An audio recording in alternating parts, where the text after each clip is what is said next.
Agar bolalar uxlayotganda ikkingiz dildan suhbatlashmasangiz, turmush qurishdan nima ma'no bor?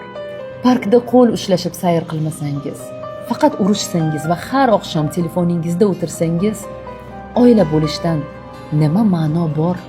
Kechki ovqat jimlikda o'tsa, telefon ekraningizga tikilsangiz, bir-biringizdan kuningiz qanday o'tdi deb so'ramasangiz, qiziqmasangiz, birga yashashdan nima ma'no bor?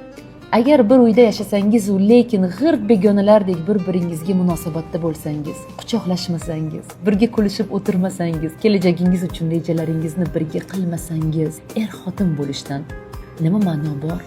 Suhbatingiz faqat ro'zg'or muammolari, u kerak, bu kerak, bolalar haqida, qarindoshlar haqida bo'lsa-yu, lekin tuyg'ularingiz, orzularingiz, ko'nglingizning to'p-to'pidagi gaplar haqida gaplashmasangiz, bir-biringizni sevishingizdan nima ma'no bor?